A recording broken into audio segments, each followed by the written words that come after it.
अजय, हम लोग अभी हिंदी सिनेमा के बारे में बात कर रहे थे और कर ही रहे हैं लगातार। ये हिंदी सिनेमा बनते बनते उद्योग तक का दर्जा कैसे मिला होगा, इस पे अगर तुम्हारी क्या स्टडी है? ये हिंदी सिनेमा का इतिहास को पढ़ना समझना तो एक लंबी चर्चा का विषय है और इसमें कई दिन लग सकते हैं।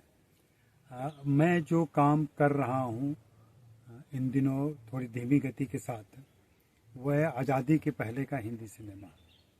और आज़ादी के पहले का हिंदी सिनेमा जब मैं बात कर रहा हूँ तो निश्चित रूप से जब भारत, पाकिस्तान, बांग्लादेश सब मिले हुए थे, आज जो अलग अलग हो गए हैं, तो आज़ादी के पहले का भारतवर्ष है। बहुत संक्षेप में और बुलेट पॉइंट में अगर बात करें हम, तो ये है कि दादा साहब फाल्के या पुंडलिक और दूसरे लोग जिस तरीके से सिनेमा को भारत में लेकर आए, मूक सिनेमा के समय तो कोई भी भाषा नहीं थी, तो न तो वो हिंदी सिनेमा था, न मराठी सिनेमा था, न कोई और देश प्रांत का सिनेमा था, वो सिनेमा था सिर्फ। लेकिन फिल्म में आवाज़ आने के साथ वो भाषाई सिनेमा होने लगा, फिर हिंदी सिनेमा हुआ, फिर पंजाबी, तेलुगु, तमिल, बांग्ला, इस ढंग से सिनेमा विकसित हुए। मैं मुख्य रूप से हिंदी सिनेमा की बात करूंगा, मैं जो आज़ादी के पहले और मूक सिनेमा के दौर में भी शुरू हो रहा था। तो तीन गढ़ इसके जो माने जाते हैं, जो विकसित होकर के सामने आए हमारे, एक त्रिकोण भी बनता है जिसमें मुंबई आज जहाँ इन फिल्म इंडस्ट्री है, हिंदी की फिल्म इंडस्ट्री, वो, उसके अलावा कोलकाता था और लाहौर था। लाहौर के साथ ये हुआ कि पार्टीशन के बाद हमने लाहौर को भुला दिया और इंडियन फिल्म हिस्ट्री जो है हम लिखते हैं तो उसमें लाहौर की चर्चा सिर्फ उपसंहार में या कहीं एक आध चैप्टर में चलते हुए कर देते हैं कि हाँ, लाहौर में एक इंडस्ट्री थी और वहाँ से प्राण साहब आए थे, वहाँ से ये आए, वहाँ से वो आए, इस ढंग से नाम ले लेते हैं, या फिर बता देते हैं यहाँ से नूरजहाँ वहाँ चली गई और ऐसा हुआ। सिर्फ आदान प्रदान क्या हुआ उसी की बात होती है। लाहौर की फिल्म इंडस्ट्री में क्या हो रहा था इसकी चर्चा बहुत कम होती है, जबकि वो भी भारत का हिस्सा रहा है और हिंदी फिल्मों के निर्माण में, उसकी नींव गढ़ने में उसका हाथ रहा है। उसी प्रकार से बंगाल भी अब धीरे धीरे भुला दिया गया है। बंगाल की भी बड़ी भूमिका रही है, खास करके न्यू थिएटर्स और मदान की, तो इन लोगों ने काफ़ी काम किया था हिंदी फिल्मों के विकास में।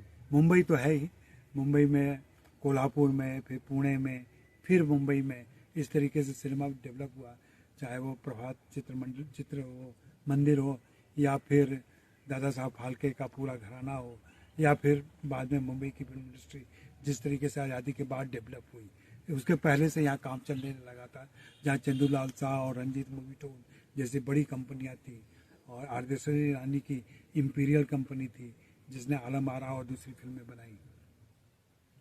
तो ये त्रिकोण था। इस त्रिकोण में आपस में इन लोगों का मिलना जुलना भी था, आपस में प्रतिभाओं का आदान प्रदान भी होता था, लेकिन सबका विकास एक अलग अलग तरीके से हो रहा था। हम लोग मुंबई के बारे में बहुत ज़्यादा जानते हैं, और जिस ढंग से स्टूडियो सिस्टम आया, स्टार सिस्टम आया, और बाद में अभी जो सिस्टम कॉरपोरेट और तमाम चीज़ें हो गई हैं, वो भी क्रमवार लोग जानते हैं। उस इतिहास में न जाएं तो आज़ादी के पहले प्रभात ने बहुत काम किया और उन्हीं की वजह से हिंदी फिल्म इंडस्ट्री बनी। तो प्रभात और दादा साहब फाल्के और दूसरे जो लोग जो मराठी मूल के थे, उन्होंने मराठी कला या मराठी सिनेमा, एक मिनट होल्ड करना जी, तो प्रभात जो था वी शांताराम का, उसके अलावा दादा साहब फाल्के थे, और भी बहुत सारे ऐसी हस्तियां जो मराठी हस्तियां हैं जो हिंदी में काम कर रही थी। ये लोग मराठी कला संस्कृति की अपनी जो परंपरा रही है वहाँ से चीज़ों को ले रहे थे, चाहे संगीत हो, संवाद हो, अदाकारी का परफॉर्मिंग का तरीका हो, ये सब कुछ मराठी इलाके का था। मराठी कला, थिएटर, रंगमंच वहाँ से आ रहा था, उसके प्रभाव में था। वैसे ही कोलकाता में चल रहा था तो जतरा हो गया, या फिर वहाँ का फोक रविंद्र संगीत हो गया, वहाँ का फोक सॉन्ग हो गया, वहाँ का लिटरेचर इतना समृद्ध रहा है, तमाम ठाकुर साहब से लेकर के और शरदचंद्र चट्टोपाध्याय और दूसरे सारे लोग, तो उनके साहित्य से चीज़ें आ रही थी, तो वो एक अलग ढंग से। और ऐसा कहते हैं कि बंगाल का जो सिनेमा था, कलकत्ता का और न्यू थिएटर्स का, वो थीमेटिक ज़्यादा था और सोशल रेलिवेंस वाला सिनेमा वो लोग ज़्यादा बनाते थे, कंटेंट ओरिएंटेड, और ड्रामा वहाँ ज़्यादा होता था। और यहाँ जो बन रहा था महाराष्ट्र में, मुंबई में जो बन रहा था, वो पारसी थिएटर और दूसरी चीज़ों से ले करके एक नए ढंग का सिनेमा डेवलप कर रहा था। इन दोनों के बारे में तो हम लोग बहुत ज़्यादा जानते हैं, चूँकि मैंने थोड़ा सा लाहौर पर काम किया है, तो मैं जब लाहौर की इंडस्ट्री में गया और लाहौर पर जो चर्चा मैं शुरू में कर रहा था कि हिंदी फिल्मों के इतिहासकारों ने लाहौर को भुला दिया है। अब पाकिस्तान के इतिहासकारों का क्या कहना है कि 47 के पहले जो लाहौर में हुआ वो तो हमारा है ही नहीं। ओह, पाकिस्तान की इंडस्ट्री तो 47 के बाद शुरू होती है, तो वो उस उसका सिनेमा बात के ही नहीं बारे में हम करेंगे। क्या बात करें। तो वो बैकग्राउंड में थोड़ा सा प्रीफेस में डाल देते हैं हाँ। कि सिनेमा यहाँ आया था, तो इस तरीके से वो लावारिस हो गया पूरा लाहौर का सिनेमा। और मैं उसको जब शुरू में प्रोजेक्ट शुरू किया था तो मैंने कहा था missing link of Hindi film industry.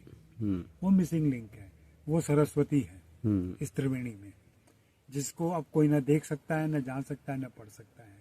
लेकिन उस मिसिंग लिंक को जाना इसलिए जरूरी है कि उसने आज जो हिंदी फिल्म इंडस्ट्री हम देख रहे हैं, आज जो हम हिंदी फिल्में देखते हैं, उसका पूरा विधान लगभग लाहौर ने तय किया है। उसमें बहुत कम योगदान अब कलकत्ता का या महाराष्ट्र का है।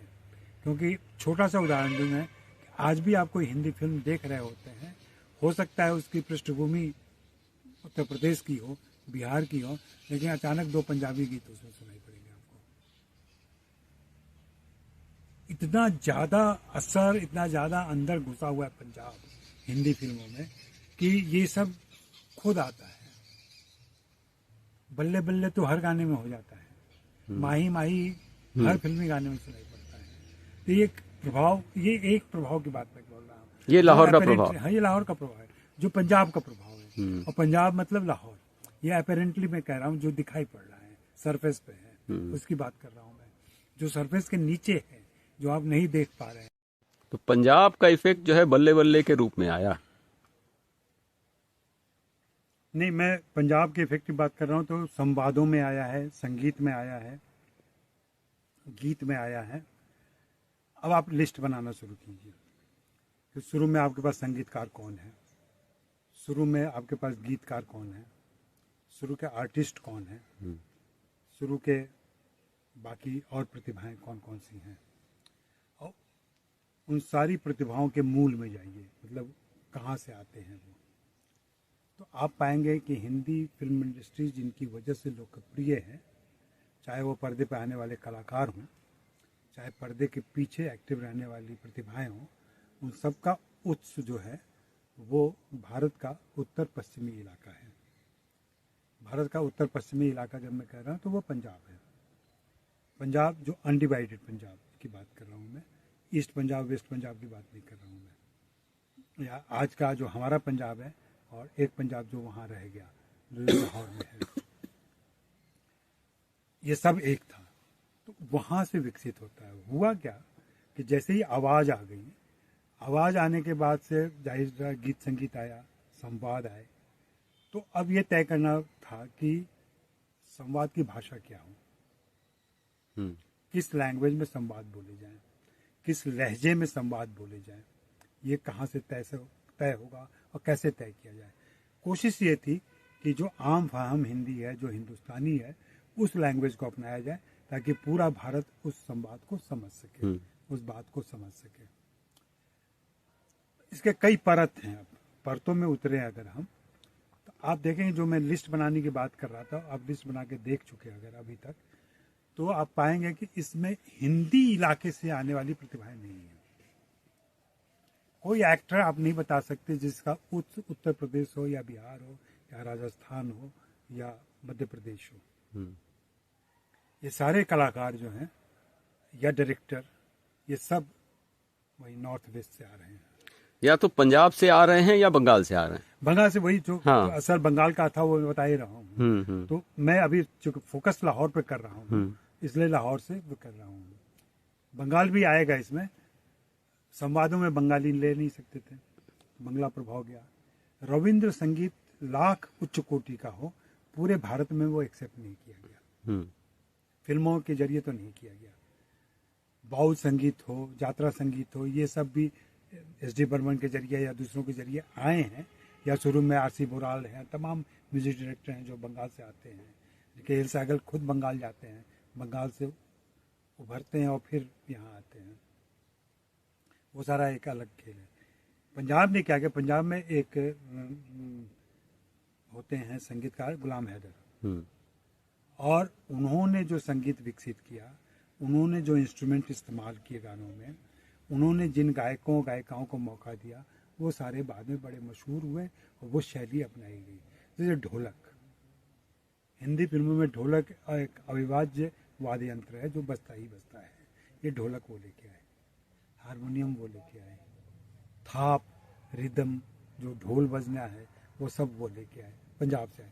चूँकि फोक ट्रेडिशन पंजाब म्यूजिक का बहुत ज़बरदस्त रहा है और बहुत फोर्स है उसमें, गति है एक, जिसकी वजह से आज भी हम सचमुच में पंजाबी गीत सुनते ही थिरकने लगते हैं। कल भी तुमने सुना होगा, चारों तरफ से जो आवाजें आ रही थी उसमें से आधी आवाजें पंजाबी की थी। कल जबकि हम कहाँ बैठे हुए हैं, हम जो है ऋषिकेश में है, उत्तराखंड में।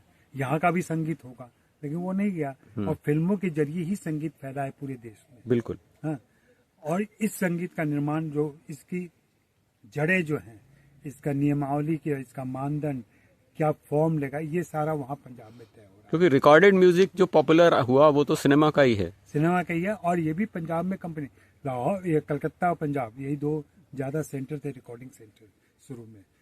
इंडियन क्लासिक के सारे सिंगर्स लाहौर में हुआ करते थे, लाहौर में ही उनका चलता है। लाहौर रेडियो इतना पुराना है जो बॉम्बे के लगभग बराबरी का है। दिल्ली से पहले लाहौर में आ गया था। सारी प्रतिभाएं पहले रेडियो पे गाती थी, फिर बाद में फिल्मों में आ जाती थी। शमशाद, मेरे पास कटिंग है शमशाद बेगम की, जो 14 साल की उम्र में हिंदी फिल्मों में गाना गाने आई थी, वो लाहौर रेडियो की टैलेंट थी। ये तो ये बात थी। फिर हिंदी वाली बात, हिंदुस्तानी वाली बात, कि कैसी हिंदी हो, तो वो हिंदी हो जो हिंदुस्तानी है, वो हिंदी हो जो हिंदी उर्दू मिक्स है। उर्दू का बोलबाला, उर्दू का ज़्यादा प्रभाव है, बहुत ज़्यादा। और उसमें फिर ये हिंदी कौन बोल सकता है ज़्यादा अच्छा, तो पाया गया कि उत्तर पश्चिम के लोग बोल सकते हैं, क्योंकि पंजाब की ज़बान उर्दू थी। यहाँ तक कि पंजाबी भी उर्दू में लिखी जाती थी, गुरुमुखी तो बाद में डेवलप हुआ है। अच्छा। हाँ, उर्दू में पंजाबी लिखी जाती थी और उर्दू में ही सारा काम होता था, और उनका तलफ़ुज़, उनके उच्चारण, वो सब बहुत साफ थे।